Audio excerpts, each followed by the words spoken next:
More Singaporeans see their country as a full democracy compared to 3 years ago. A survey on political attitudes in the Asia-Pacific region shows Singaporeans still give the overwhelming nod to how democracy works here, but also increasingly placing more emphasis on the importance of economic strength.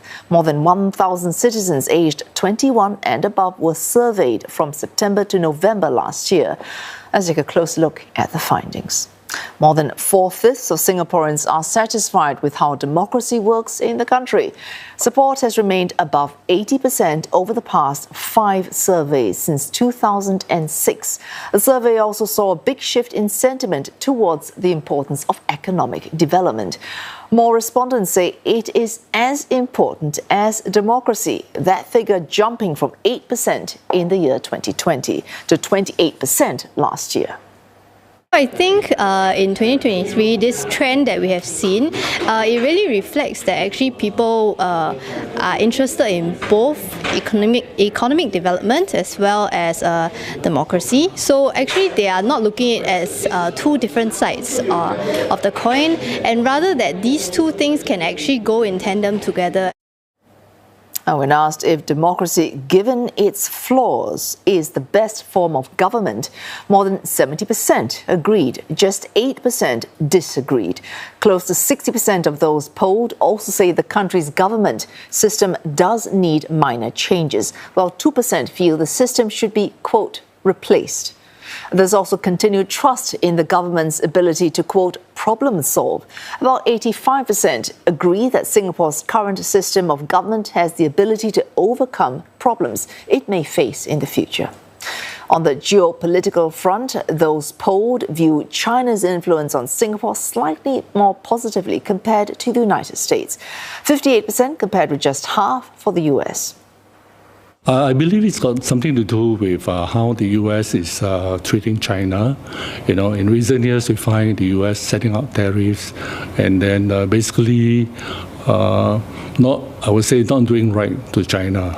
Okay, so maybe Singaporeans look at this rivalry and say, hey, you know, much as we want to be friendly with the US and China, but we think that the way things are going in their relationship and the rivalry is not going the right way. Joining me to look more closely at this study, Dr. Gillian Koh, Senior Research Fellow at the Institute of Policy Studies at NUS. Thanks for coming in, Dr. Koh. Thank you. Right. Democracy increasingly being viewed as suitable for Singapore. Now, you are privy to how this survey was carried out. So when you say it's more suitable for Singapore, it's relative to what other models of governance? Well, actually, it is really, let me just say that this is a survey that's done in 15 political systems, and various scholars come together and establish what this should be. So at the end of the day, it's really about comparing Singapore to these other societies. But of course, what we have is time series data.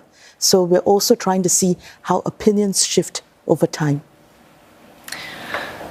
But relative to which other models of governance? So, for example, if I'm taking the survey, what other alternatives did I have in terms of systems of governance, very quickly? Well, you're just simply asked, how do you think the system of government suits you and the country?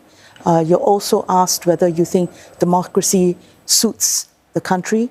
You're asked whether you think the system of government can actually solve the problems that the country faces. And here we get a very high level of assent consistently about, if it's 1 to 4, where 1 is don't agree and 4 is strongly agree, you get a consistent mean score of 3.